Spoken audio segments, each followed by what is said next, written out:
Le 26 décembre 2004, pour beaucoup, c'est une date un peu creuse, juste après Noël. Mais cette date, elle est gravée dans la mémoire de tout le monde comme l'une des pires catastrophes naturelles de l'histoire. Oui, ce jour-là, un séisme sous-marin d'une puissance qu'on avait rarement vue a déclenché un tsunami qui a déferlé sur 14 pays. Et aujourd'hui, on va justement plonger au cœur de cet événement pour comprendre cet enchaînement absolument fatal. C'est ça. Comment un simple mouvement de plaque à des kilomètres sous l'océan a pu causer la mort de près de 230 000 personnes. Pour y voir plus clair, on s'est appuyé sur pas mal de documents, des données géologiques, des analyses de la vague, des rapports humanitaires. Notre mission, c'est de remonter le fil. On va commencer par la source, le séisme lui-même, une force qui a, et c'est pas une image, fait vibrer la planète. Ensuite, on suivra la vague. Cette masse d'énergie quasi invisible en haute mer qui devient un monstre près des côtes. Et enfin, on verra l'impact humain. La tragédie, bien sûr, mais aussi les leçons qui en ont été tirées. Allez, c'est parti. On retourne au moment où la Terre s'est fracturée. Alors, pour commencer, on parle d'un séisme de magnitude 9.1 à 9.3. Ce sont des chiffres qui paraissent énormes, mais qui restent un peu abstraits. Concrètement, qu'est-ce qui a rendu ce séisme si différent? C'est une excellente question parce que la magnitude, en fait, elle ne dit pas tout. Ce qui est absolument unique avec ce séisme, c'est sa durée. Sa durée? Oui, quand on regarde les sismogrammes, les données, on voit qu'il a duré entre 8 et 10 minutes. C'est du jamais vu. Ah oui, quand même. La plupart des grands séismes, ça dure quelques dizaines de secondes, 1 minute à tout casser. Là, il faut imaginer la Terre qui tremble, sans s'arrêter, pendant 10 minutes. 10 minutes. C'est une éternité. Ça a dû être terrifiant. Et pendant ce temps, sous l'océan, il se passait quoi exactement, Sam? Pendant ces 10 minutes, une faille gigantesque était en train de se déchirer. On est dans une zone de subduction, là où la plaque indienne plonge sous la plaque birmane, et là, la rupture s'est propagée sur une longueur de 1200 à 1600 km. 1600 kilomètres. Pour donner un ordre de grandeur, c'est comme si une faille entre Paris et Budapest s'ouvrait d'un seul coup. C'est cette longueur et cette durée qui ont libéré une énergie phénoménale. Une énergie qui, d'après nos sources, ne s'est pas du tout limitée à la région. On lit que le séisme a fait vibrer la planète entière d'environ 1 centimètre. C'est fou d'imaginer ça. C'est ça.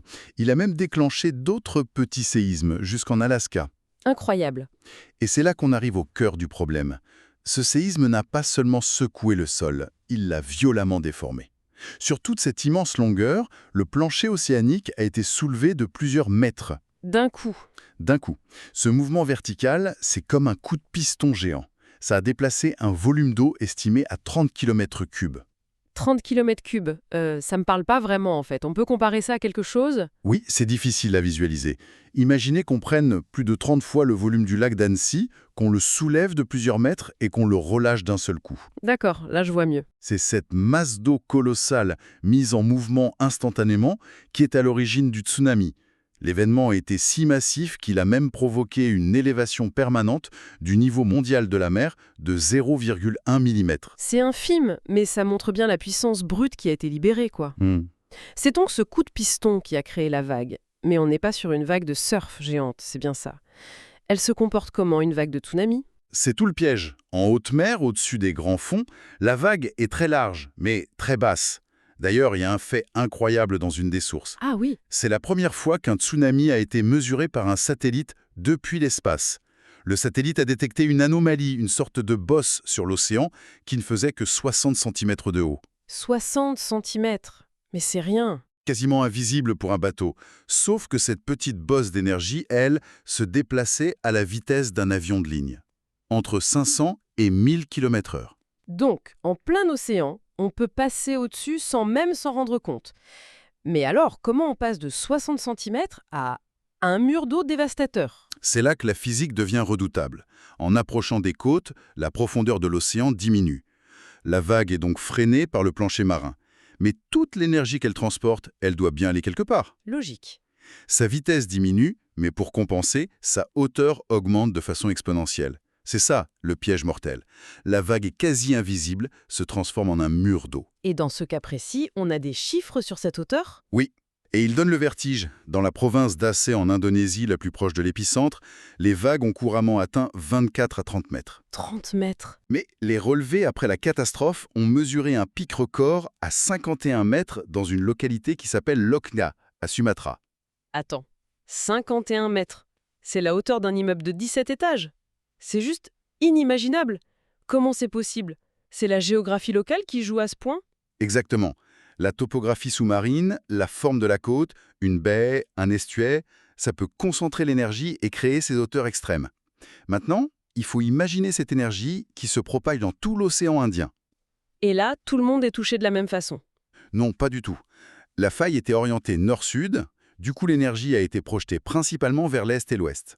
Sumatra a été frappé en quelques minutes, la Thaïlande et le Sri Lanka 1h30 à 2 heures plus tard. Ce qui est fascinant, c'est que la carte des dégâts n'est pas si simple. On pourrait croire que plus on est proche, plus c'est grave.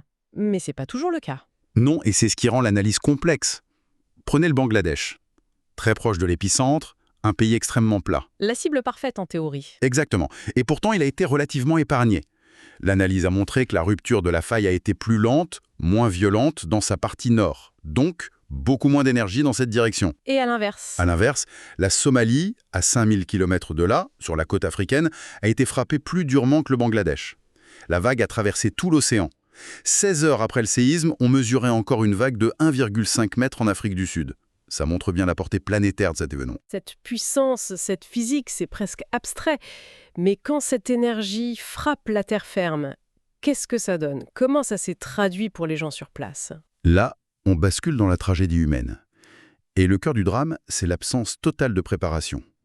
À l'époque, il n'y avait aucun système d'alerte au tsunami dans l'océan Indien. Aucun. Contrairement au Pacifique. Oui, dans le Pacifique, le risque est connu, surveillé. Mais l'océan Indien, c'était un angle mort. Personne ne s'attendait à un truc d'une telle ampleur. La quasi-totalité des victimes a été prise par surprise. Mais il n'y a eu aucun signe, rien du tout? Le seul signe, pour beaucoup, a été un phénomène aussi étrange que fascinant, le retrait soudain de la mer. En quelques minutes, l'océan s'est retiré sur des centaines de mètres, exposant le fond marin, les coraux, les poissons. Et au lieu d'être une alarme, ça a été un piège. Un piège tragique. Beaucoup de gens, des touristes, des enfants, sont descendus sur les plages pour ramasser les poissons, complètement inconscients du mur d'eau qui arrivait derrière. C'est terrible. Mais dans ce chaos, il y a eu des exceptions, non? Des histoires qui montrent que la connaissance peut sauver des vies.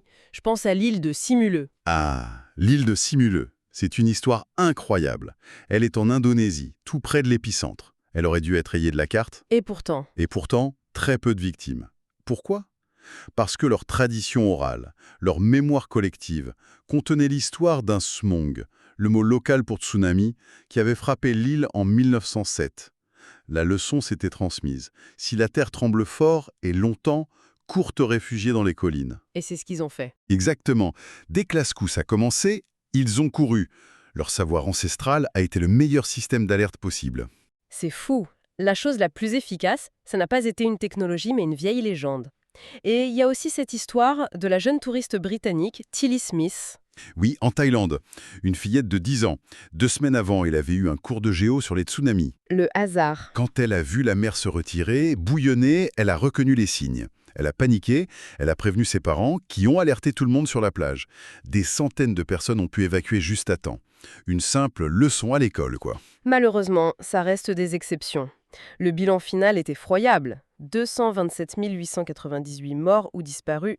C'est le tsunami le plus meurtrier de l'histoire. Et ce qui est terrible, c'est qu'un tiers des victimes étaient des enfants, trop petits pour résister à la force des vagues. Si on regarde par pays, l'Indonésie a été la plus touchée. Oui, la province d'Aceh a payé le plus lourd tribut, avec près de 170 000 morts. Les témoins décrivent un géant noir, un mur d'eau. L'image qui symbolise ça, c'est ce navire générateur électrique de 2600 tonnes. La vague l'a soulevé et l'a projeté à 3 km à l'intérieur des terres. Il est toujours. Au Sri Lanka aussi, le bilan est terrible, avec 35 000 morts. Et c'est là qu'a eu lieu une tragédie dans la tragédie. Oui, celle du train, le Queen of the Sea. Un train bondé, plus de 1700 passagers. Il a été stoppé par la montée des eaux, puis frappé de plein fouet par une vague de 9 mètres. Il a été complètement submergé? Complètement. Au moins 1000 morts. C'est tout simplement le plus grand désastre ferroviaire de l'histoire. Et il a été causé par un tsunami. Et après le choc, après les vagues, que se passe-t-il? La réponse humanitaire a été mondiale, sans précédent. Plus de 14 milliards de dollars collectés. Mais sur le terrain, les défis étaient immenses. L'économie locale, la pêche, le tourisme, tout était anéanti. Plus de 100 000 bateaux détruits. Et il y a eu des problèmes auxquels on ne pense pas forcément. Oui, à Aceh, un problème juridique hallucinant. Les vagues avaient emporté tous les titres de propriété, les cadastres, tout. Comment reconstruire quand personne ne peut prouver à qui appartient tel ou tel terrain? On pense moins à l'impact environnemental aussi, mais il a dû être énorme. Catastrophique. Des terres agricoles contaminées par le sel, des sources d'eau douce. Mais, paradoxalement, c'est aussi de là qu'est venue une prise de conscience. Ah oui? Les scientifiques ont constaté que les villages protégés par une épaisse mangrove avaient beaucoup mieux résisté. La catastrophe a mis en lumière le rôle vital de ces remparts naturels. Et puis, au milieu de toute cette destruction, il y a eu des conséquences politiques totalement inattendues, notamment en Indonésie. Oui, c'est peut-être l'un des rares points positifs si on peut dire. La province d'Aceh était en proie à un conflit séparatiste depuis des décennies. La dévastation a créé un terrain d'entente improbable. Le gouvernement et les rebelles ont dû collaborer pour gérer l'aide. Et ça a mené à un accord de paix. Ça a mené à un accord de paix signé en août 2005. La tragédie a mis fin à 30 ans de guerre. Et bien sûr, la conséquence la plus évidente, ça a été la mise en place, enfin, d'un système d'alerte au tsunami dans l'océan Indien. Il est devenu opérationnel dès 2006. Alors, si on essaie de prendre un peu de recul, qu'est-ce que cette catastrophe nous apprend? Pour moi, la grande leçon, ce n'est pas seulement qu'il faut des bouées et des capteurs, c'est que le savoir humain est tout aussi crucial. Oui, complètement. Une vieille légende a simulu, un cours de géographie en Angleterre. La technologie est essentielle, mais elle est presque inutile si la connaissance n'est pas là pour l'interpréter. C'est ça. Et je dirais même plus, cette catastrophe a mis en lumière un énorme angle mort dans notre perception du risque global. Pendant des décennies, toute l'attention était focalisée sur le cercle de feu du Pacifique. On a complètement sous-estimé que l'océan Indien pouvait produire la même fureur. Ça a été un réveil brutal. Un réveil brutal qui a forcé tout le monde à revoir les cartes du risque à l'échelle de la planète. 4 a révélé la vulnérabilité de toute une région du monde. Mais ce risque de méga tsunami, il n'est pas limité à l'océan Indien. Non, en effet.